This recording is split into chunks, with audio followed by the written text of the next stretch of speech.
Telltale Heart by Edgar Allan Poe.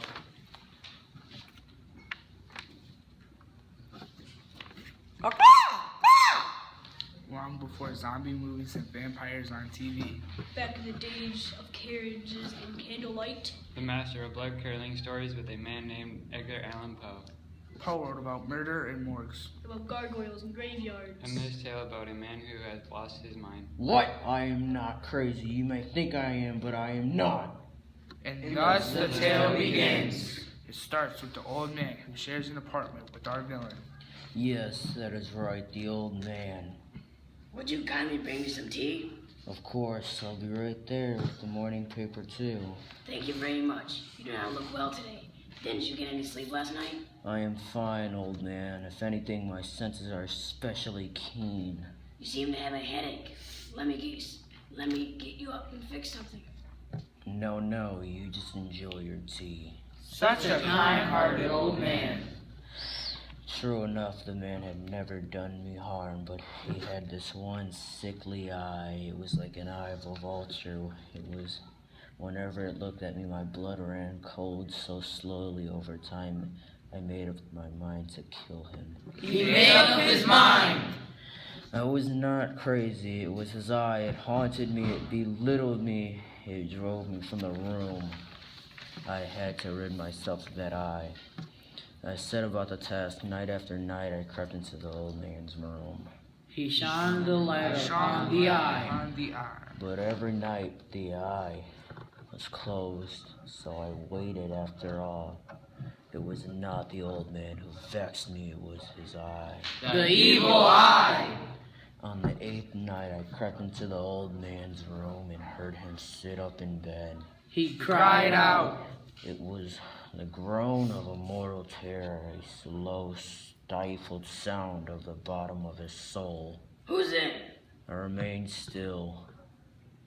For hours I stood without moving, barely breathing. And I shone my light, a single beam upon the eye. It was open! Wide open. It made me furious to look upon it, dull blue with a hideous milky film over it. It chilled the very marrow in my bones. The vulture's eye! And then I heard it. The beating of the old man's heart. Louder and louder and louder. I could stand it no longer. I leaped. Ah! Ah! Ah! I smiled when the deed was done.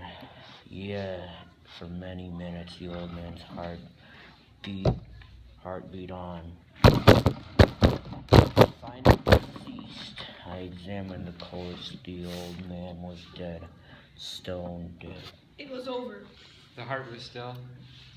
The eye was closed forever.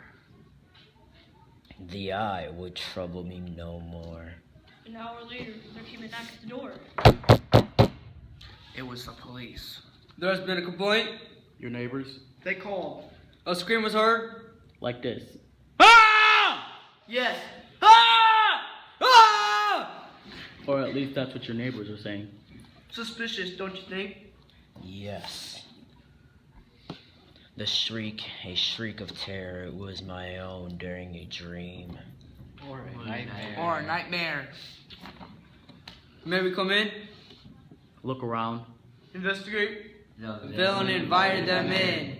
Yes, I invited them in. I wasn't worried, for I had carefully concealed the body of the old man. Beneath the floorboards, no human eye, not even his, could have detected anything wrong. There was no stain, no blood whatsoever. I had been too clever for that. Who else lives here with you, sir? Yes, with whom do you live? And why isn't he here? Oh, the old man. He is away, you see. There is his room. His bed is made. His belongings are in place. Is something wrong? You seem to have a headache. You should sit down. Yes, a fine idea. Perhaps you would join me for a spot of tea. A spot of tea? That would be lovely. Yeah, yes, a spot of tea. She served them tea. Indeed. What had I to fear? I served them tea above the very spot where I've hidden the corpse. Oh, this is fine tea. They say green tea is good for you too. But I'd have to say, Darjeeling is my favorite. The officers chatted. I have fooled them well. Could a crazy man have done that? But soon our villain wished them gone. I grew pale. Why wouldn't they leave? Lots of strange things happening these days. People acting oddly. Like there's something in the air. Then came a ringing in my ears. Muffled buzzing sound. No doubt I grew very, very pale. I raised my voice, but still they chatted. The countryside must be nice this time of year. Yes. Peaceful, I'd say. What with the fall colors and all. The buzzing grew louder until I realized it wasn't buzzing at all, but a ticking sound. Like that of a watch. Or a clock. Or a time bomb. I placed to a fro. I clutched my head, but they continued to blather on if nothing was wrong. A walk in the woods. Why? Clears the mind. Much like this tea. Yes, it is good for the soul. The noise grew louder, and then I knew what it was. Could they hear it? I placed the floor with heavy strides. I hissed, I gestured with my arms. Anyway, why do they call it Darjeeling? I think it has something to do with where it was grown. It's India, unless I'm mistaken. When it came to me, they knew they were mocking me with their innocent smiles and sips of tea. Oh, the agony.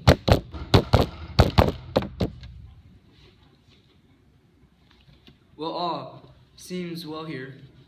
We should be reporting back to the station. Thank you kindly for the tea, young man. Louder, louder. Still I could bear it no longer. He could bear it no longer.